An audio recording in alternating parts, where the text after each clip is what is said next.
Iran যুদ্ধের আরও খবর জানাতে এই মুহূর্তে স্টুডিওতে আমাদের সঙ্গে যুক্ত হয়েছেন সহকর্মী সতীর্থ কর্মকার।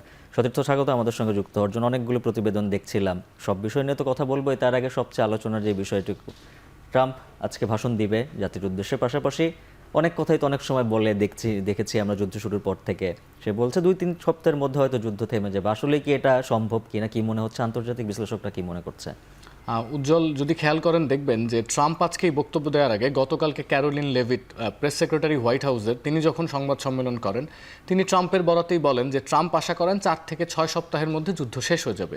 তিনি যে মুহূর্তে ঘোষণাটি দিচ্ছেন সেই মুহূর্তে অলরেডি 5ম সপ্তাহে যুদ্ধ চলছে, আজকে 33তম দিন। তার মানে গতকালকে যদি ক্যারোলিন লেভিটের বক্তব্যটি আমরা আমলে নেই, তার মানে ধারণা করা যায় তিনি মিন করছেন যে এই সপ্তাহ এবং আগামী সপ্তাহের মধ্যে যুদ্ধ শেষ হবে। আজকে ট্রাম্প আরেকবার বলেছেন, যেটি আমরা প্রতিবেদনও দেখলাম, যে 2 থেকে 3 সপ্তাহ, এই যে একটি টাইম ফ্রেম বেঁধে দেওয়া এবং এর মধ্যে বলা যুদ্ধ শেষ করে আসা, আন্তর্জাতিক বিশ্লেষকরা দেখছেন এটি আসলে এক ধরনের ট্রাম্পের নিয়ন্ত্রণহীনতার বহিঃপ্রকাশ। অর্থাৎ তিনি আসলে নিজেও নিশ্চিতভাবে জানেন না যে এই যুদ্ধ থেকে তিনি কী প্রক্রিয়ায় বের হবেন এবং বের হলে কত দিনের মধ্যে বের হবেন। তার জন্য এরকম তথ্য তিনি দিচ্ছেন। তার একটি বড় কারণ হচ্ছে, এর মধ্যে কিন্তু ট্রাম্প অসংখ্যবার দাবি করেছেন যে তেহরান থেকে যোগাযোগ করার চেষ্টা করা হচ্ছে, সমঝোতার কথা বলা হচ্ছে, কিন্তু ইরান সরাসরি প্রত্যাখ্যান করেছে যে এখনো পর্যন্ত যুক্তরাষ্ট্র সরাসরি কোনো আলোচনা করেনি। এবার দুই পক্ষের মধ্যে যদি আলোচনা শেষ না হয়, তাহলে সিজ ফায়ার বা অস্ত্রবিরতি যদি হতে হয়, এই আলোচনাটি আসলে কার মধ্য দিয়ে হচ্ছে বা ট্রাম্প আসলে কিসের ভিত্তিতে এই দাবিটি করছেন? বিশ্লেষকরা দেখাচ্ছেন এই মুহূর্তে ট্রাম্প প্রশাসন যেটি বিশ্বাস করে যে তারা যে উদ্দেশ্য নিয়ে ইরানে যুদ্ধ করতে গিয়েছিল, তারা যে কথাগুলো বারবার বলেছে, এই 33 দিনে তার একটিও তারা সফল করতে পারেনি। তারা রেজিম চেঞ্জ করতে পারেনি, তারা প্রজাতন্ত্রের পতন ঘটাতে পারেনি। তারা একবার বলেছিল পরমাণু স্থাপনা ধ্বংস করে দিয়েছে, পরে তারা আবার বলেছে যে সেই স্থাপনা আবার নাকি নতুন করে কার্যক্রম শুরু হয়েছে, সেটি ধ্বংসের কথাও তারা বলেছে। কিন্তু এই 33 দিনে ইরানের কোনো পরমাণু স্থাপনায় নতুন করে হামলা হয়েছে আমরা সে নজিরও তো পাইনি। সুতরাং যে লক্ষ্য নিয়ে আসলে ইনভেট করেছিল যুক্তরাষ্ট্র এবং ইসরায়েল ইরান, সেটি যখন তারা নিজেরাই প্রমাণ দিতে পারছেন না যে কত দিনে তারা এই লক্ষ্যটি পূরণ করবেন, সেই মুহূর্তে আসলে বারবার এই আলোচনাটি আসছে যে যুদ্ধ থেকে তারা বের হয়ে যেতে চান।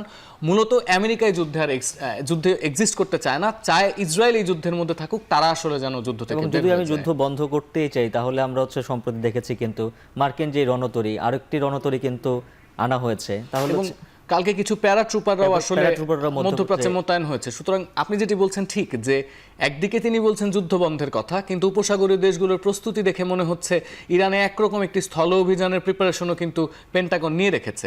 সুতরাং কথা এবং কাজের মধ্যে এই অমিল থেকে এটুকু বিশ্লেষকরা বলছেন যে যুক্তরাষ্ট্র আসলে নিজেরাই নিশ্চিত না যে যুদ্ধটি কিভাবে শেষ হবে, কবে শেষ হবে, যার জন্য ট্রাম্পকে এরকম 2 সপ্তাহ 4 সপ্তাহের কথা বলতে হচ্ছে। 5 সপ্তাহ প্রায় চলমান। যদি ব্যয়ের দিকে আসি, সম্প্রতি আমরা প্রতিবেদনও দেখেছি যে দায়টা ইরানের উপর চাপানোর চেষ্টা করছেন ট্রাম্প, এবং এর পাশাপাশি হোয়াইট হাউসের যে আসলে যে ইঙ্গিত, খরচ তো বাড়ছে দুপক্ষেরই। এইটা নিয়ে কোন দিকে যাচ্ছে এই খরচের ভার যে বহন, আসলে এই খরচের জন্য পিছু হটবে কিনা যুক্তরাষ্ট্র?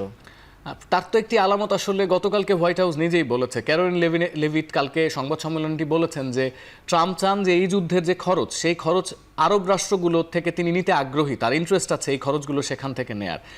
এইবার আমরা একটু আগে প্রতিবেদনও দেখেছি যে প্রতিদিন $1 থেকে $2 বিলিয়ন খরচ হচ্ছে যুক্তরাষ্ট্র এই যুদ্ধের জন্য।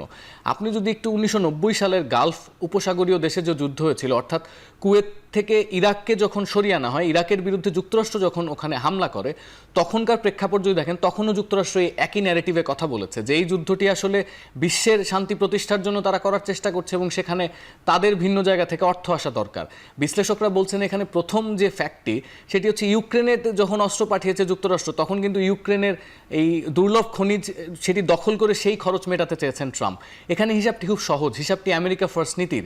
ট্রাম্প চান এই যুদ্ধটি, তিনি মনে করেন এই যুদ্ধটি তিনি মিডল ইস্টের মধ্যপ্রাচ্যের শান্তি প্রতিষ্ঠার জন্য করছেন, কিন্তু সেই টাকাটা আসলে আমেরিকান ট্যাক্স পেয়াররা কেন দেবেন? সেই টাকাটা দেবে মধ্যপ্রাচ্যের যে 9টি দেশ, যে 11টি দেশ আমেরিকার মিত্র দেশ, যাদের অর্থ আছে, তারাই অর্থ বহন করবেন। এবং ট্রাম্প এই জায়গায় আসলে একটি কথা বলা হয় যে যুদ্ধের ক্ষেত্রে বার্ডেন শেয়ারিং। এখানে বার্ডেনটি কোন জায়গায়? আজকে যদি ইরানের সাথে ইসরায়েলের একটি যুদ্ধ চলতে থাকে, তার প্রভাবে তো মধ্যপ্রাচ্যের 9টি দেশে একের পর এক ইরান হামলা করছে যুক্তরাষ্ট্রের যে স্থাপনা, বিমান ঘাঁটিগুলো লক্ষ্য করে। সুতরাং এই দেশও তো নিরাপত্তা সংকটে আছে। এবার যুক্তরাষ্ট্রের সাথে এই দেশগুলোর মিত্রতা কিন্তু আসলে ওই প্রোটেকশন দেওয়ার ক্ষেত্রেই। এবার যুক্তরাষ্ট্র নিশ্চয়ই চাইবে যে আমি যদি হরমুজের প্রোটেকশন দেই, আমি যদি এই 9টি দেশকে প্রোটেকশন দিতে চাই, তাহলে তো আমি আমার নিজের অর্থে প্রোটেকশনটি দেবো না। সুতরাং ওই বার্ডেন যুক্তরাষ্ট্র শেয়ার করতে চায়। অনেকটি বিষয়টি এরকমই যে আসলে খরচ কমানো যেমন একটি বিষয়, দ্বিতীয়ত যুক্তরাষ্ট্র নিজেও মনে করে যে এই যুদ্ধটি তার একলার যুদ্ধ না, এই যুদ্ধটি এই মিডল ইস্টার্ন ব্লকের যুদ্ধ। সুতরাং আবার তাহলে এই প্রসঙ্গ আসে, যদিও মধ্যপ্রাচ্যের যদি ট্রাম্প মনে করে যে এই যুদ্ধ হচ্ছে মধ্যপ্রাচ্য আরব দেশগুলো সবার, কিন্তু সেক্ষেত্রে অন্যান্য যুদ্ধ বন্ধ অন্যান্য দেশগুলো তারাও কিন্তু চাচ্ছে হচ্ছে যুদ্ধ বন্ধ হোক, সংঘাত বন্ধ হোক। পাশাপাশি যে খরচের কথা বলছিলেন, তারাও অন্যান্য দেশও এই খরচ বহন করতে অনিচ্ছুক। এবং সবচেয়ে যেগুলো বিষয় আলোচিত বিষয় হচ্ছে ট্রাম্প চাচ্ছে এখানে, সেক্ষেত্রে হচ্ছে আজকে আমরা এটাও দেখেছি নেতানিয়াহু তিনি বলেছেন আমি এই বিষয়ে হয়ে মধ্যপ্রাচ্যের অন্য দেশগুলো আমরা হচ্ছে আলোচনায় আগ্রহী। যেহেতু হচ্ছে যদি এটা যুক্তরাষ্ট্র ইরানের যুদ্ধ, ইসরায়েল হামলা করছে, সেক্ষেত্রে ইসরায়েলের সাথেও তো অন্যান্য দেশগুলো সুখকর সেরকম সম্পর্ক নেই। সেক্ষেত্রে নেতানিয়াহুর এইখানে যে আলোচনার যে বিষয়গুলো, নেতানিয়াহুর যে ইচ্ছা আকাঙ্ক্ষা, সেটা এই যুদ্ধে প্রতিফলন হবে কিনা আরব দেশগুলোর সঙ্গে আলোচনায়। উজ্জ্বল, আপনি শেষ যে কথাটি বললেন এটি আসলে এই যুদ্ধের মূল অনুষঙ্গ। যে যুদ্ধটিকে আসলে ইউএস ইসরায়েল ইরান যুদ্ধ হিসেবে দেখা হচ্ছে, বিশ্লেষকরা বারবারই বলছেন এই যুদ্ধটি আসলে নেতানিয়াহুর যুদ্ধ, যুক্তরাষ্ট্রকে টেনে আনা হয়েছে।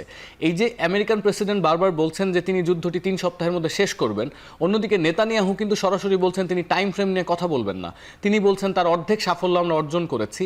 তার একটি বড় কারণ হচ্ছে যখন 2023 সালে যখন অক্টোবরের 7 তারিখে হামাস ইসরায়েলে হামলা করে এবং তারপরে গাজায় যুদ্ধ শুরু হয়, তখন থেকে যদি আপনি প্রেক্ষাপট চিন্তা করেন, এমনকি আপনি গত 40 বছরের প্রেক্ষাপট চিন্তা করেন, ইসরায়েল মুখিয়েছিল ইরান একটি স্থল অভিযান চালানোর জন্য। অর্থাৎ এই যে যুদ্ধটি শুরু হয়েছে, এই যুদ্ধটি জাতিগতভাবে ইসরায়েল চেয়েছিল গত 40 বছর ধরে, ইসরায়েলি গণমাধ্যমে যেটি ফলো করে প্রচার করা হয়েছে।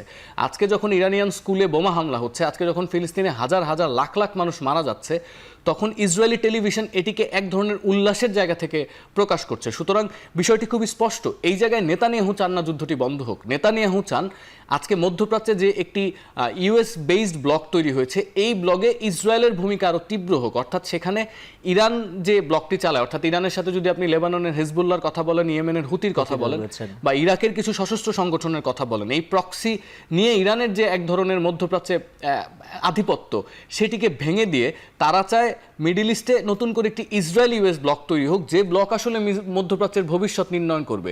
এবং নেতানিয়াহু কখনোই চাইবেন না এই যুদ্ধ থেকে ট্রাম্প সরে গেলে, অর্থাৎ ইউএস যদি সরে যায়, তারা তাদের নিরাপত্তা, নিজেদের নিরাপত্তার দোহাই দিয়ে, তারা তাদের স্বার্থের কথা বলে এবং এই বারবার ওই যে পরমাণু অস্ত্র তৈরি করবে ইরান, এরকম কথা বলে নেতানিয়াহু এই যুদ্ধটি চালিয়ে যেতে চান। এবং ঠিক সেই কারণেই আসলে যুক্তরাষ্ট্র এবং ইসরায়েলের যুদ্ধ সংক্রান্ত যে ট্যাকটিক্স বলেন বা যে বার্তাগুলো বলেন, সেগুলো আসলে একরকম হচ্ছে না।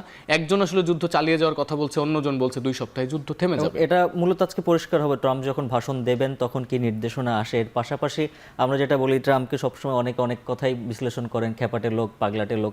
সে যদি যুদ্ধ বন্ধ করতে চায়, এবং এর পাশাপাশি রাতেই তো পরিষ্কার হবে ইসরায়েল যদি তখন তাকে কোনোভাবে উস্কানি দিবে কিনা, মধ্যপ্রাচ্যের দেশগুলো সেই উস্কানি মানে ব্যবস্থার সবকিছু মিলিয়ে সেগুলো হচ্ছে। ইরানও কিন্তু বলেছে যে আমরা আলোচনায় তেমন কোনো প্রস্তাব পাইনি, যখন তারা বলছে যুক্তরাষ্ট্র যে আমরা আলোচনায় অনেক ফলপ্রসূ হয়েছে, কিন্তু ইরান কিন্তু সেখানে আবার প্রশ্ন ছুড়ে দিয়েছে হামলা বন্ধ করে আলোচনায় কিন্তু ইরান যেতে আগ্রহী, তার জন্য হামলা বন্ধ করতে হবে। তো সব পক্ষ মিলে, 3 পক্ষ মিলে কি মনে হচ্ছে সব শেষ, আমাদের সময় প্রায় শেষ, যে আসলে এই যুদ্ধের সংঘাত 2-3 সপ্তাহের মধ্যে হবে কিনা?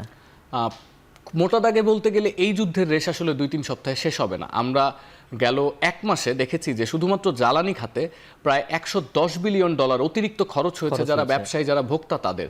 সুতরাং এবং বিশ্লেষকরা বলছেন যে এই যুদ্ধের প্রভাব আসলে কোভিড মহামারীর পরে যে আন্তর্জাতিক বাণিজ্য ব্যবস্থায় যে প্রভাব এসেছিল, তার মতো করে অত রকম বড় প্রভাবও পড়বে।